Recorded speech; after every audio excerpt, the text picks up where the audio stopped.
सुप्रभात। सभी को मेरा सादर प्रणाम। छठ पर्व की ढेर सारी शुभकामनाएं। आज छठ का जो है शुरुआत हो गया है। आज छठ का प्रथम दिन है जिसे नहाए खाए बोला जाता है। तो छठ पर्व जो है नहाए खाए से शुरू होता है, जिसे कद्दू भात भी बोलते हैं। तो आज व्रती है, स्नान करके जो व्रत करेंगी ना वो स्नान करेंगी और उसके बाद जो है प्रसाद रूप में बनाएंगी। इसमें घी का सब्जी, चना का दाल और जो बासमती राइस होता है वो बनता है और गोभी की सब्ज़ी बनती है। मतलब इसमें जो है ना अरवा खाना बनता है। अरवा मीन्स बासमती सब कुछ बनता है और दूसरी दाल नहीं खा सकते और वैसी सब्ज़ी नहीं खा सकते। तो इस तरह से आज बनाते हैं और यही खाते हैं। और रात को लंच में ये खाते हैं और रात में पराठे खा सकते हैं, पर पूड़ियाँ नहीं बनती है क्योंकि आज से छठ शुरू हो गया तो कढ़ाई नहीं चढ़ेगा। क्योंकि कढ़ाई चढ़ता है ठेकुआ बनने के लिए, तो इसलिए उसके पहले कढ़ाई नहीं चढ़ाई जाती है। तो कुछ लोग पूछते हैं मुझसे कि आप भी छठ करते हो। तो छठ जो होता है वो सभी लोग नहीं कर सकते हैं। मतलब ऐसा कोई रिस्ट्रिक्शन नहीं है कि मैं नहीं कर सकती, पर है क्या, छठ वही लोग करते हैं जो मतलब अपने परिवार से, बच्चों से थोड़ा सा वो फ्री हो जाते हैं। अभी जिनके छोटे छोटे बच्चे होते हैं तो उनको संभालना पड़ता है, तो ये मुश्किल थोड़ा होता है, नहीं कर सकते हैं। तो परिवार के जो बड़े लोग होते हैं वो करते हैं छठ। और वैसे उम्र का इसमें कोई वो नहीं है, लेकिन कठिन होता है, इस वजह से सभी लोग इसको शुरू नहीं करते। ये कोई साधारण पर्व नहीं होता, ये महापर्व होता है।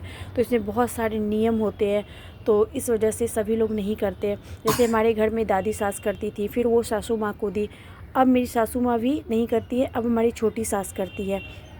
तो इस तरह से मैं आगे जैसे मैं उसको स्टार्ट कर सकती हूँ, तो ऐसे किया जाता है। वैसे मुझे ये व्रत करने का बहुत ज़्यादा वो है। मैं भविष्य में कभी ज़रूर करूँगी जब मेरे बच्चे बड़े हो जाएंगे। अभी वो बहुत छोटी है, तो और इसमें है कि संभालने के लिए 3-4 लोगों की ज़रूरत होती है, तो अकेले ये करना भी संभव नहीं है। तो इस वजह से तो ये एक बहुत ही बड़ा पर्व है। और अब तो मोदी जी इस पर्व को यूनेस्को में भी ले जा रहे हैं, तो उसके बाद तो ये पूरे वर्ल्ड लेवल पे इसको मनाया जाएगा, इस पर्व को। तो ये बहुत प्रकृति से जुड़ा हुआ पर्व है। ये एक ऐसा पर्व है जिसमें मतलब सारा प्रकृति से जुड़ी हुई चीज़ों को यूज़ किया जाता है। जैसे नदी की पूजा होती है, फल है, सब्जियां है, सूप है। सूप मतलब जिस पे आप देखे होंगे, सूप में फल डाल के और जो अर्घ देते हैं उसको, उसी को सूप बोला जाता है। वो बांस की होती है, बैम्बू की। और वो कितने लोग पीतल का भी यूज़ करते हैं, पीतल का ले लेते तो एक वो हर साल यूज़ होता है, नहीं तो वैसे बैम्बू का लेते हैं और उसमें किया जाता है। तो आज बस यही है कि आज जो है ना दिवाली के बाद से ही है ना लोग गंगा स्नान करना शुरू कर देते हैं। जिनके आसपास गंगा है तो वो गंगा स्नान करके और उसके बाद से ही लहसुन प्याज सब खाना बंद हो जाता है। जो व्रती होती है उनके घर में कोई भी नहीं खा सकता है, तो इतना ध्यान रखना पड़ता है, बाहर का कुछ नहीं खा सकते हैं। तो इस तरह से दिवाली के अगले दिन से ही शुरू हो जाता है। और आज है फिर से स्नान अच्छे से करके और फिर व्रती जो है ऐसे जगह पे खाना बनता है जहाँ पे प्याज लहसुन का दूर दूर तक कोई मतलब वो नहीं होना चाहिए, और सेंधा नमक का बनाया जाता है। और जो बनाएंगी वो फास्ट में बनाती है, ऐसे नहीं खा पी कर नहीं इसे बनाया जाता, नहा धोकर अच्छे से और व्रत में रहकर बनाना होता है। और पहले जो व्रती होती है उनको खाने दिया जाता है और फिर प्रसाद रूप में सभी लोगों को खिलाया जाता है। तो आज का यही होता है। तो ये बहुत ही कठिन है, 4 दिन का व्रत होता है। तो आज से शुरुआत इसकी हो गई है। तो ये और फिर कल जो है खरना होगा, तो खरना के बारे में भी बताऊंगी कि खरना में क्या होता है। ये एक ऐसा पर्व है जो मतलब इसमें जो भी चीज़ यूज़ होती है ना वो सब बायोडिग्रेडेबल होता है, मतलब क्या नष्ट हो जाता है वो।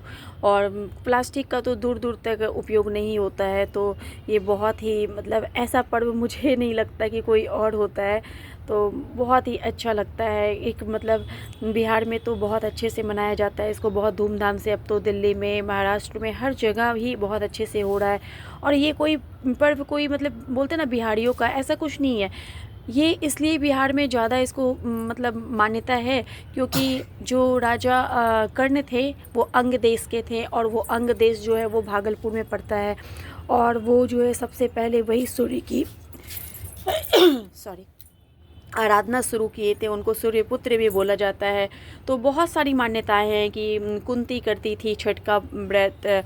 फिर है राम सीता जी जब जंगल से वो ये वनवास से वापस आए थे तो छठ का व्रत किए थे। तो इस तरह से बहुत सारी स्टोरी है, अब सच क्या है पता नहीं, लेकिन इस तरह से वहाँ से शुरुआत हुआ है।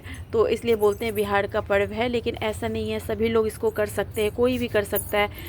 पर यही है कि इतना कठिन होता है कि सबके अंदर हिम्मत नहीं होती कि इस पर्व को शुरू करें। 2 दिन तक तो निर्जला रहना पड़ता है, तो इस वजह से सभी लोग इसे शुरू नहीं करते हैं। तो इस तरह से आप सभी को छठ की ढेर सारी शुभकामनाएं। और अगर आपके आसपास कहीं भी ऐसा लगता है कि छठ पर्व हो रहा है तो आप लोग उसमें शामिल हो जाएं, बहुत ही अच्छा लगता है।